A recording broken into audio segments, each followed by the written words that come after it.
Hello and good afternoon, guys. Welcome to our subject IT 320. Now we are now on our 12th session, chapter 12 of our unit 5. So we are now on our week 12. Our topic for this afternoon is about distributed middleware. So first things first, before we start, our objectives are as follows. Number one, discuss the importance of distributed middleware in system integration architecture. Number two, value the importance of distributed middleware in systems integration and architecture. And number three, understand the basic concepts of distributed middleware in system integration and architecture. So for distributed middleware, you can see there on figure 30, middleware architecture. Then we have the components of distributed middleware. So first is the state of the art, and it is configured into open issues into the middleware. The second one is the non-functional requirements, which are the use cases and constraints. So you all know, guys, the use cases, how to use it in your subject systems development lifecycle or the systems analysis and design. And the last one is the homogenization procedure. These are the standards that the middleware architecture can be comprehended. So in middleware, in the context of distributed application, is a software that provides services beyond those provided by the operating system. This is to enable the various components of distributed system to communicate and manage data. So expectedly, middleware supports and simplifies complex distributed application. It includes web servers, application servers, messaging, and similar tools that support application development and delivery. So middleware is especially integral to modern information technology based on XML, SOAP, web services, and service-oriented architecture. So middleware often enable interoperability between applications that run on different operating systems. So it means swapping on different operating system through virtualization. So middleware sits in the middle between application software that may be working on different operating system. So it is also similar to the middle layer of the three-tiered single system architecture. So the exception is that is stretched across multiple system or application. So the examples of this includes EAI software, telecommunication software, transaction monitors, and messaging and queuing software. So there is a distinction between operating system and middleware functionality. So that is to some extent is arbitrary, while core kernel functionality can only be provided by the operating system itself. So some functionality previously provided by separate middleware is now integrated in the operating system. So the very good example of this is the TCP/IP stack for telecommunication. So for your TCP/IP, guys, I think you have discussed this in your datacom subject, no? So nowadays, that is included virtually in every operating system. Typically, this is the overview of middleware architecture, or the distributed middleware, so to speak. So distributed middleware architecture. These are it provides more functional set of application programming interfaces, and it also allows the application to, number one, locate the transparently across the network, thus providing interaction with another service or application. Number two, filter data to enabled or usable or public via anonymization protection. So example of this is your Brave software, in which you are able to some the sites that are sending into your browser and disabling them for which are not applicable, and this enhances your privacy issues, no? So the third one will be independent from network services. And what is the part of having to be independent is the privacy that it can give you. At the same time, it makes your work faster, no? So backlog, and like that, you'll be able to produce the results of anything you wanted to do because there's no application that is stopping you from doing it. So the fourth one is build, and the support is basically around the corner. So meaning to say, basically, if you're going to update any application, it's very easy to do. Okay, number 5 is to add complementary attribute like semantics. Semantics is just the proclamation for the network architecture that you wanted to do. So semantics also configure the schematic diagram or the blueprint for some network attachments. At the same time, it also gives the flow of the procedure for a different application that is running on a network. So that is a complementary attribute, no, like semantics. Now let's discuss about integration levels. So there are about 4 integration levels that you wanted to discuss about. The first one is data integration. This is integration of data resources like files and databases. Second is the cloud integration. This is integration between various cloud services. So the third one is the B2B integration. So these are integration of data resources and partner interfaces. And the last is application integration, wherein this is the integration managed by your company or the institution that you are working with. So that is for integration levels. Now let's on vendors. These are the corporations which give you or give you services and applications that they wanted to use for free sometimes, and sometimes it's for a fee. So these vendors are made available so that their softwares are already sold products which are able to be used, ready to use, and after you buy them, you'll be able to use them altogether immediately. So example of this is vendors are IBM, Red Hat, Oracle Corporation, and Microsoft. No, so these are vendors which provide middleware service or software. So there are also vendors such as FA, SAP, TIBCO, Informatica, Objective Interface Systems, Pervasive, Scale-Out Software, and Web Methods, which were specifically founded to provide more niche middleware solutions. There are also groups such as Apache Software Foundation, the OpenSAF, and Object Web Consortium, the OW2, and Oasis. So these are encourage the development of open source middleware. When you speak about open source, these are really available softwares. It's for free, but you cannot pwede mabaligya. So of that framework architecture is called also a middleware, with typically middleware functions distributed between various products. So on .NET pala guys na. So when you speak about almost all of Microsoft applications, and you cannot see an operating system without .NET because it's still provided. It bridges the way with the older applications to the new application. So that is the purpose.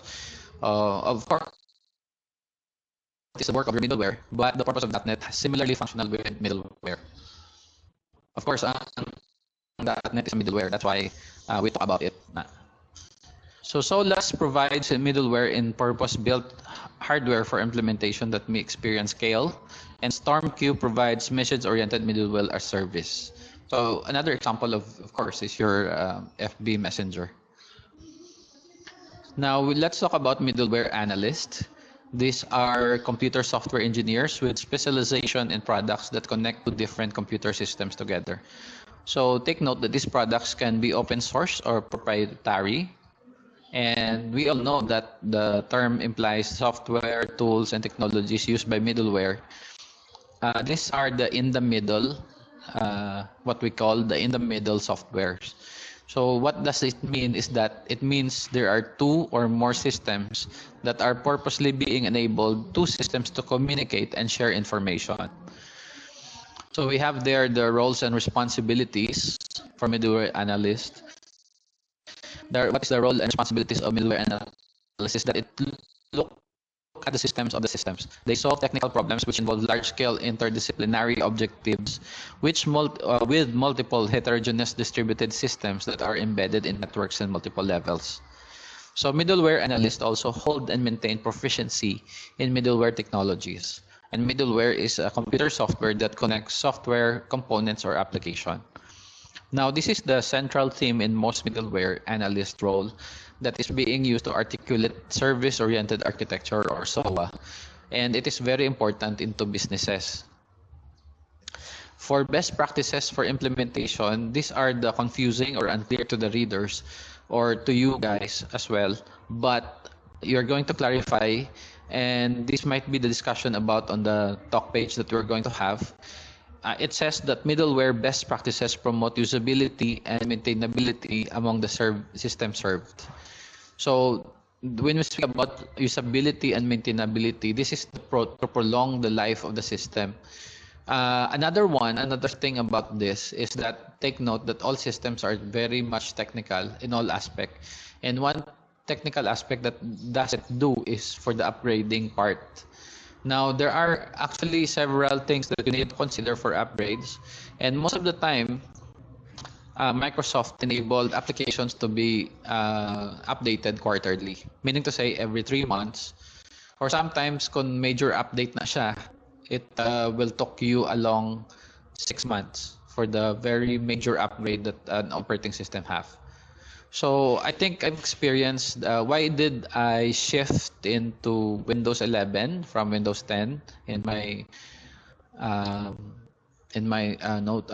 laptop is that the major upgrades was initialized for now. That is for almost 1 year already. So for almost 1 year, that is my dilemma, guys, because I don't want to use newer applications. I have my own old application that is running very well in Windows 10. However, sang pangita doon ka laptop ko nga mag-upgrade na, it took me along for 6 months to reconsider upgrading. So the reason why I upgrade is that for 6 months, I think major upgrades was already initialized. And some what's important for me is that my laptop is running very well. So it runs on Windows 11 flawlessly because of the upgrades. And kung may ano ka man, some problems with the upgrades, all you have to do is to turn back the upgrades, no? So may dyan man nga hindi mo pag-install or ibalik mo sa dati niyang configuration. I think that is naman. Now, don't forget when you are going to upgrade your operating system or the Windows, because what is the relationship of our topic for the operating system is that your operating system is the middleware of everything that is happening in your laptop. So basically, what does it do? It meets all the classification for the software being installed on your computer. At the same time, there are some aspects that it needs some fixes for the software. Okay, so the remedy for that is if you cannot find it on the major upgrade, all you have to do is to install an upgrader yourself. So this is the driver utility that you're going to install. In my part, I'm using driver. Let me check. I'm using driver easy for the driver updates. Okay. Now for the message queuing in the middleware, this technology is greatly simplified communication between the nodes of the system and between the nodes that connect the systems all together. So when we speak about nodes, these are the computer units that is enacted and communicated via local area network. So these are also a respondent for the queuing for messages, because you can send information from the server, from node to node using the, or from the server going to the nodes, or the node to node messaging using the local area network. Now, what the standard component for this is what we call your G2EE implementation.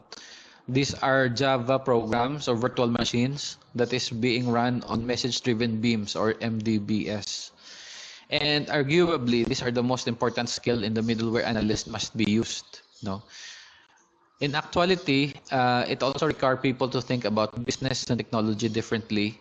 But instead of thinking technology first, the middleware analyst must first think in terms of business functions or services. So that is the expectation for that is the adoption of the SOA, and the change that the IT business departments can create, and the service-oriented goal, or instead of the for IT organizations. So middleware analysts perform crucial evangelization of this concept. Now let's go to your activity number 12. It's called your Cloud Service 112. What we're going to do is we're going to refer, you're going to create a cloud account and host any site. So an example of this is your Google Cloud.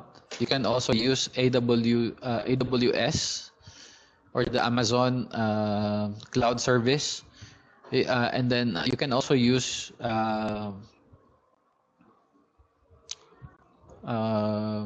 another cloud service which is called your Azure. No, Azure is run by Microsoft. So that is the cloud service that is running on Microsoft platform. So you can just use it, or if ever you're using Google for that matter, you can use the Google Cloud account. It's free, and just go to your server and host any site. So you're going to produce a screenshot, convert it to PDF, and upload it in your Google Classroom. So what is the tool that you're going to use for your website? Actually, guys, you can use Google Sites.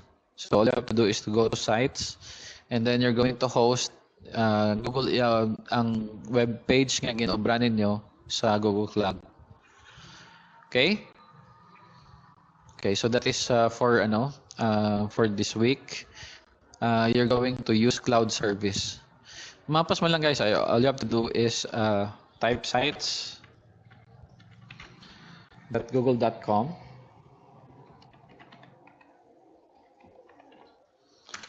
Then afterwards, you're free to create your own web page.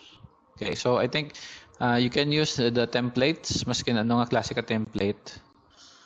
So you can use portfolio, club, or class. Then you can start. So kunabi portfolio labi, no? So you can use portfolio for your ano lang, ang information nga butang niya dyan about yourself na. So make sure to use your .edu accounts when you create your sites. So doon mo ka dyan. All you have to do is to change this into your own site, and then this site will be copied to Google Cloud. So you have to type Google Cloud.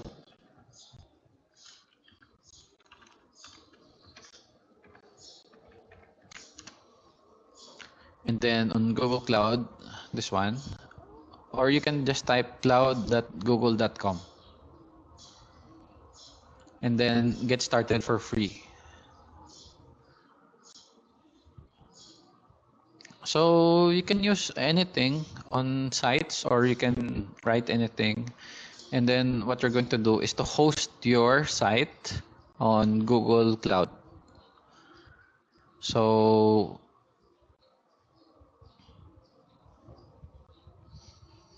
medyo ano siya, guys. I don't think you can do the activity using your cell phones. I think you have to go to internet cafe and there perform the activity, no? Okay, because, or you can use laptop or desktop for this, because I think there will be a problem if you're going to use your cell phones, no? Unless you have a faster connection and your cell phone doesn't lag. So medyo mabuhay daya nga process. So you just perform this, because naga-bisyo ang internet ko. I cannot proceed right away. Okay, so this one. So you're going to publish this, and then at the same time, you're going to host it on Google Cloud. So that's about it, guys. Thank you for watching your activity for this afternoon, for this week. And should you have any questions, you can ask me or PM me directly, or you can ask your question in your group, FB group. Okay. So I've told you already the basic sites and cloud. Okay. Okay. So thank you, guys, and good afternoon sa tanan.